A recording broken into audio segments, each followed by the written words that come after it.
on our last interview, I had brought up, or actually, you had brought up Diamond Dolls Yes. and kind of how you went from, performing kind of the crown. You had the crown, and Yeah. then Yeah. suddenly it was just all ripped from you. Oh yeah. Could Yep. could you go back for anyone who hasn't seen the first video and just summarize kind of where we left off on that because we did not get into detail and we're about to get into a little bit more detail now. Okay. Absolutely. So I won my crown in 2022. You reign for a full year, and that gives you the opportunities to be able to work with charities. You're supposed to be able to find work with your title to be able to, do what we do, raise money and spread awareness of A, B, C, D, and E in the rainbow, basically. So my big thing is I've been a foster parent for the last 10 years, and that was kind of what I wanted to wrap my reign around, was more children oriented things. As the time went on and on and on, and I kept pushing the envelope as what I wanted to do, what kind of charities I wanted to work with, who I wanted to work for and raise money for. It just never happened. They had to have this or that excuse. They turned me into a racist. I was turned into a transphobe, and I just I couldn't wrap my head around it because I've been so supportive of everybody like my entire life. So to be labeled those things really put a damper on me. And like I said, I found the third party owner of the title. Uh, they finally, spoke out against the other two, and they threw out a lot of excuse me. They threw out a lot of what was going on from the original owners and about their past, mainly the one over the other. But I mean, if you're going to marry somebody, you're going to support that person and everything that they do or have done. It's just So it's not right. It's not right. And sadly, the one he was a child molester, and he was registered every state around Indiana. And they really wanted to protect him versus help me, or even give me the opportunity to bow out, because they knew I was a foster parent to start with. They could have told me in the beginning, hey, this is where we stand. This probably isn't the title for you. They yeah, could have told me that right off, yeah, because, I mean, that puts me in jeopardy with my kids representing people like that. So like that really should put a lot of bad light on me. And then when I fought back, the place where they were doing this, the one singular bar, mostly that they hang out at, a whole ring of these people were there, a whole ring. And it wasn't until recently, actually, that I found out a second person has been arrested now, and they were arrested back in January. So it took a while for me to actually find this out. I actually found this out not too long after our last interview. this And was towards Sky, correct? let me see here. Oh yeah, yeah. This is one of the owners of the Diamond Dolls title. Yeah, absolutely. Um, and he's got priors. He just never registered in Indiana, and they were hiding him. The husband mainly was hiding him. Yeah, so it was kind of like I read through it a little bit, and Kenneth Walden is his name. Uh huh. Street, I think he's 44 now, Yeah. based on what I'm seeing. They said that he had lengthy criminal history involving sexual misconduct against a child and registration offenses. Yeah. You see here, August 20th, 2000, convicted in, Michigan. On October 2nd, 2007, he was convicted of being a child sex offender at a public park in Illinois. And in 2011, in Jasper, Illinois, he failed to register when he moved, I'm assuming. Uh huh. I found I found few of his charges here and noticed that the U.S. District Court Chief Judge Tanya Walton Pratt has ordered that Walden be supervised by the U.S. Probation Office for life following his release from federal prison, and he only got sentenced to 15 years. Yeah, it's absolutely horrible because a lot of these kids are going to live with that for their entire life beyond 15 years. So it's kind of crap. But oh yeah, this is the other guy. This is the one that I found out more about recently. And him and Ken, they were intertwined in the same circle that I was trying to expose at this time. Because So I'm the one that ended up with the bad light.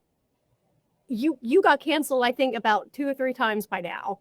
Yeah, Like yeah, I they mean, you just cancel you some more. right.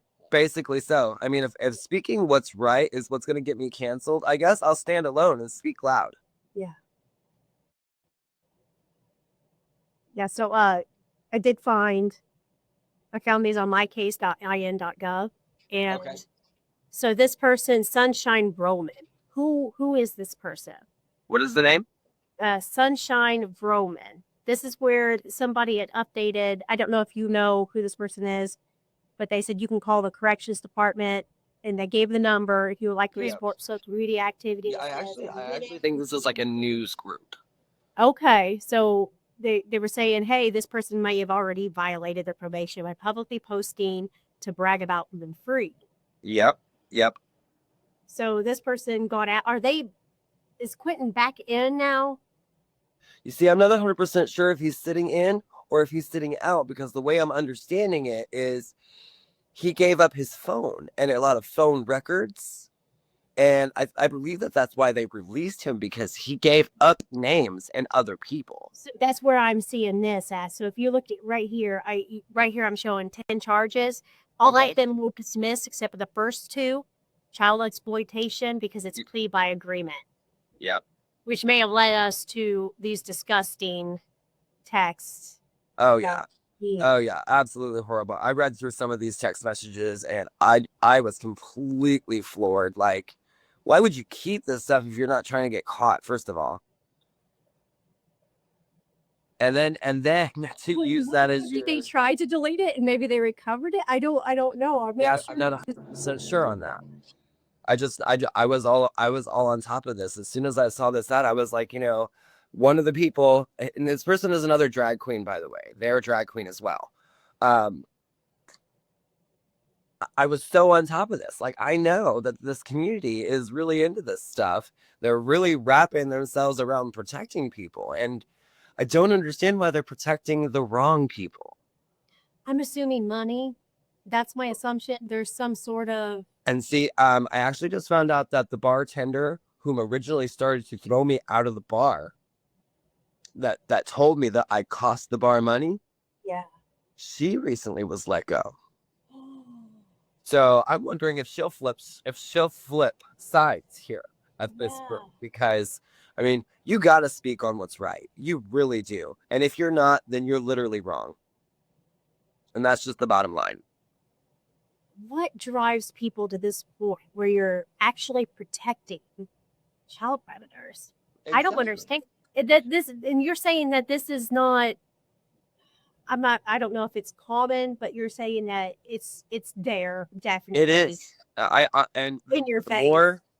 the more I'm around, like I've got friends and I've got a guy I do talk to, and he was a victim. I've been trying to get him to come forward. I think he's a little more scared. He's a little younger, so I get it. It is a scary, scary platform to put yourself out there to speak against something that's wrong. Because look at me, I'm canceled. So Like twice or 3 yeah, times. yeah, This might be your third time. that's okay. I don't mind being canceled at this point. Like, how much more can you cancel me? What are you gonna do? So do you are you feeling like this person is this person that you're talking about actually kind of linked directly to what we're talking about right now with Yeah, there are a few people in this sex ring that still haven't been exposed 100% yet, yeah. and the Diamond Doll or the Kenneth guy, he did actually disclose with me that he woke up in the back of their car one night and didn't realize how he even got there. And this is why I was like, you're being victimized right now. You're being taken advantage of, and your age. He's young. He's 25. And these things have been these things have been happening to him since the day he started walking into bars. The day he turned 21. I met him when he was 21. But I was married at that time, so it's not like we hung out all the time. It's not like we were like back and forth. Like every time I'd see him, he was with a different person. And I felt so bad because these people were really taking advantage of this young man. They would get him high. He said he didn't even realize he was drunk one time until it hit him, and then he was falling down. He broke his nose in a bar, fell on his face, broke his nose. Was there other drugs being used? Was it just alcohol? Oh yeah. There's a lot of the PSP. There's date rape drugs going on in there. People are, I don't know if you've ever heard of poppers, but you can really get high on poppers. It's something that's a sniff. It's in a little tiny jar. It's supposed to loosen you up. That's what alcohol's for. Like that's why you just stop right at Some people think that you're not drinking enough, so they got to figure out a way to get you to that point where they want to take advantage of you.